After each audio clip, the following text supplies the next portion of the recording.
যে চাচা বাস্তির এত বড় ক্ষতি করতে পারে, যে চাচারা বাস্তির এত বড় সর্বনাশ করতে পারে, এরকম চাচা যেন আর কারো না হয়, আর কোনো মেয়ের কপালে না জুটে। অনেকটাই সুখে ছিলাম। ফ্যামিলি, মা বাবা, ভাই বোন, মায়ের সঙ্গে, চাচা চাচির সঙ্গে, দাদা দাদি, সবার সঙ্গে অনেক ভালো ছিলাম। অনেক আদরের মেয়ে ছিলাম আমি। চাচাদের আদরের মেয়ে ছিলাম, দাদা দাদুর আদরের মেয়ে ছিলাম। সবাই আমাকে অনেক আদর করত। ভালোই ছিলাম। আমি ক্লাস 9-এ পড়াশোনা করি। প্রায় চাচা আমাকে নিতে আসতো। আমাকে স্কুলে টাকা দিয়ে যেত, বিভিন্ন ধরনের খাবার কিনে দিত, কিংবা কোনো কিছু খেতে চাইলে আমার পছন্দের জিনিস কিনে দিত। অনেকটাই আদরের ছিলাম আমি, কিন্তু কখনো বুঝতে পারিনি যে এত আদরের কারণটা কি। কখনো বুঝতে পারিনি। কিভাবে বুঝবো বলেন? চাচা তো বাবার মতোই। বাবার কাছে মেয়ে যদি কোনো আবদার করে, অবশ্যই তা পূরণ করার চেষ্টা করে এবং সম্ভব হলে পূরণ করে। ঠিক সেরকমই আমার চাচাকেও আমি আমার বাবার মতোই ভাবতাম, যে আমার একটা চাচ্চু আমার বাবা, আর আরেকজন তো আমার বাবা আছেই। চাচ্চু আমার বাবা, বাবা তো বাবাই, চাচ্চু তো চাচ্চুই।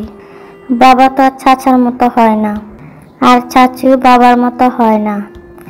যখন আমি যেখানেই যেতে চাইতাম, চাচু আমাকে নিয়ে যেত।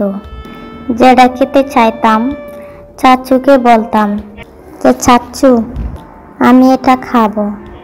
চাচু এনে দিত। যত রাত্রি হোক, চাচু বাহির থেকে এসে আমার সঙ্গে দেখা করত। আমাকে আম্মু বলে কপালে চুমু দিত। খুব ভালোবাসতো চাচু আমাকে, খুব।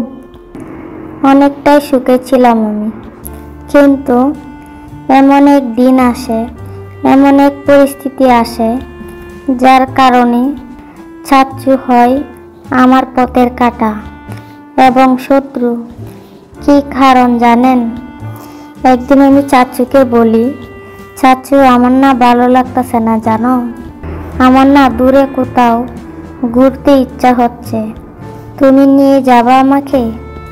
তখন চাচু বলে, তুমি দূরে ঘুরতে যাবা? আমি তখন বলি, হ্যাঁ চাচু আমি যাব, আমাকে নিয়ে যাবা? তখন চাচু আমাকে বলে, হ্যাঁ নিয়ে যাব না কেন, তুমি আমার কাছে আবদার করছো, আমি আবার নিয়ে যাব না? অবশ্যই নিয়ে যাব। পরে চাচু আমাকে বলে, তোমাকে একটা কথা বলবো আমি, তুমি রাখবা?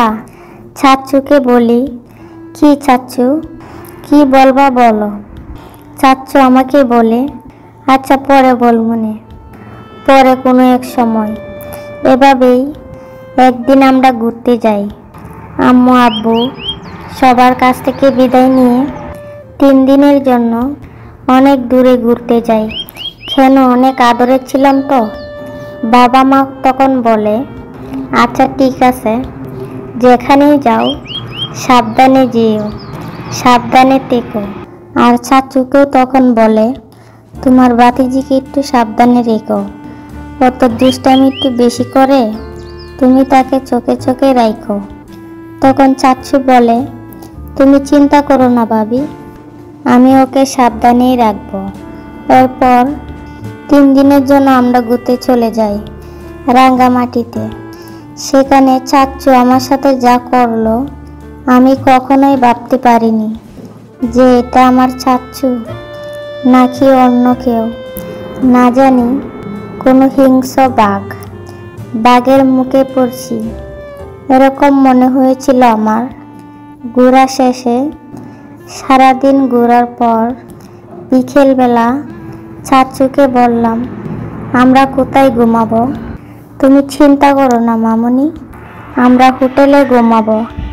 তখন চাচু হোটেলে একটা রুমে বুকিং করে তখন রুম বুকিং করার পর তখন আমি চাচুকে বললাম, চাচু আমরা এক রুমে আমরা কিভাবে ঘুমাবো? তখন চাচু বলে, তুমি খাটে শুও, আমি নিচে শুই। একথা বলে আমি শুয়ে পড়ি। কিছুক্ষণ পর প্রায় ঘুমিয়ে পড়ব একরকম অবস্থা। হাত দিয়ে দেখি চাচু আমার পাশে। চাচু তো বাবার মতোই। তখন আমি আর কিছু বলিনি এবং কিছু মনেও করিনি। শুধু বললাম, চাচু তুমি আমার সঙ্গে ঘুমাবা?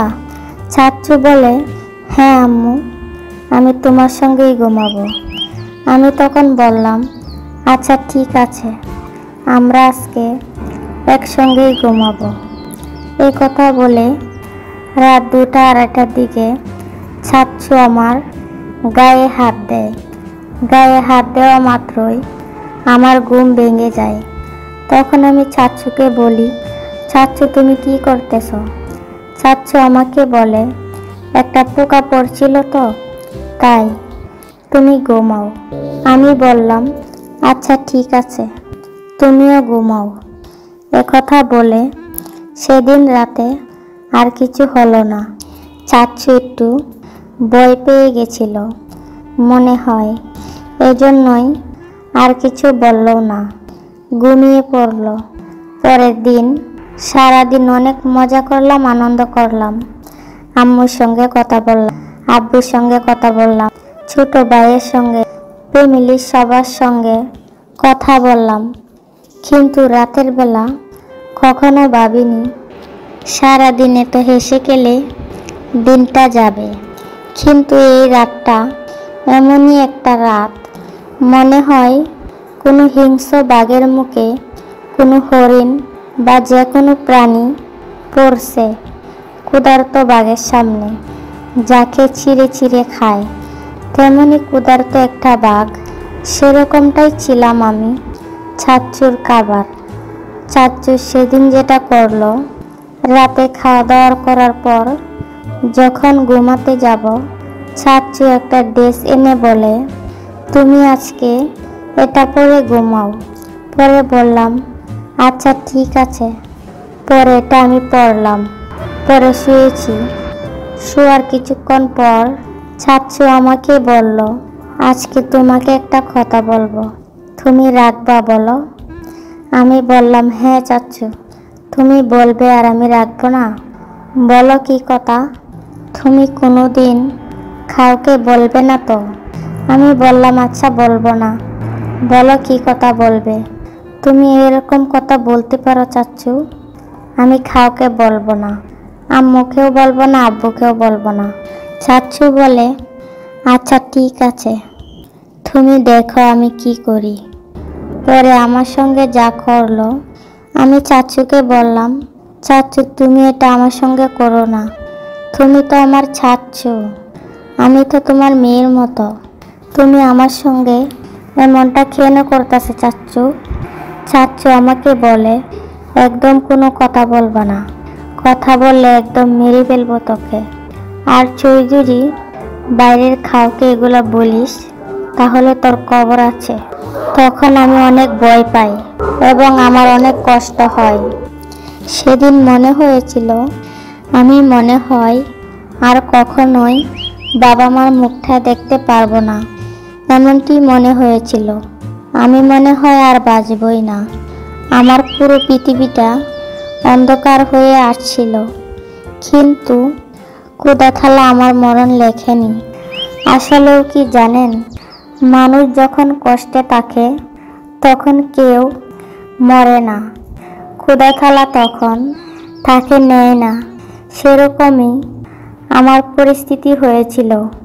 আমি একটা হিংস্র বাঘের সামনে, বাঘের মুখে আমি পড়েছিলাম। চাচু দ্বিতীয় দিন যা করেছিল আমার সঙ্গে, ঠিক তৃতীয় দিনও একই রকম করলো। পরে বাসায় আসি। আসার পরে আমি খুব অসুস্থ হয়ে পড়ি। আম্মু বলে, এত অসুস্থ, কারণটা কি? আমি বুঝলাম না। মা তুমি আমারে বলো, তোমার কি হয়েছে? পরে মাকে আমি সব কথা বুঝিয়ে বলি, মা আমি আর চাচুর সঙ্গে কোথাও যাব না। মা বলে, কেন মা, কি হয়েছে তোর? তুই আমাকে বল। সব ঘটনা খুলে বলার পর মা আমার অজরে কান্না করে। কি করবি বল? তখন তো আমার কিচ্ছু করার ছিল না। বাবাকে বিষয়টা জানাবে করে জানায় না। কিছুদিন পর খুব অসুস্থ হয়ে যায় আমি। তখন বাবাকে বিষয়টা জানায় আম্মু। জানানোর পর ফ্যামিলিতে অনেক বড় ঝগড়া হয়। আমাদের ফ্যামিলিতে অনেক বড় ঝগড়া হয়। চাচুদের সাথে বর্তমানে আমাদের কোনো সম্পর্ক নেই। কিন্তু কি এমন অন্যায় করছিলাম আমার চাচুর সাথে? আমার মনে এই প্রশ্নটা আজও জাগে। আমার মাথায় এই প্রশ্নটা আজও ঘুরে। কেন চাচু আমার এত বড় সর্বনাশ করলো? চাচুকে আমি আমার আব্বুর মতো দেখতাম, বাবার মতো দেখতাম এবং বাবার মতোই ভালোবাসতাম। কিন্তু সেই চাচু আজকে আমার এত বড় সর্বনাশ করলো। যে সমস্ত চাচুদের নজর এরকম, তাদের বলি, এই নজরে কখনো বাস্তিদের দেখবেন না। কেননা বাস্তিরা হলো মেয়েদের মতো, নিজের মেয়ের মতো। বাবা সন্তানকে যেরকম আদর যত্ন করে, মেয়েরাও ঠিক সেরকমই থাকবে, ঠিক সেরকমই থাকবে। কিন্তু বাবারা যদি বা চাচুরা যদি তার সন্তানের দিকে খারাপ নজরের দিকে তাকায়, তাহলে আর 10 জন কোন নজরে তাকাবে? এটাই প্রশ্ন শুধু আমার চাচুদের উদ্দেশ্যে। কোনো চাচুরা তার বাস্তিকে আমার মতো এরকম করবেন না। সবসময় বাস্তিকে মেয়ের মতো ভালোবাসবেন, মেয়ের মতো দেখবেন। তাহলেই দেখবেন পরিবারটা অনেক হাসি খুশি থাকবে। আর একটা হাসি খুশি পরিবার যখন কান্নার সাগরে ভাসে, তখন তো জানেনই কেমন হয়। সবাই আমার জন্য দোয়া করবেন এবং কি আমার চাচুর জন্যও দোয়া করবেন। আমার যতই সর্বনাশ করুক, সে তো আমার চাচু। সে যেন এই নজরে আর কখনো আমাকে না দেখে। আমি আমার চাচুর মেয়ের মতো হতে চাই।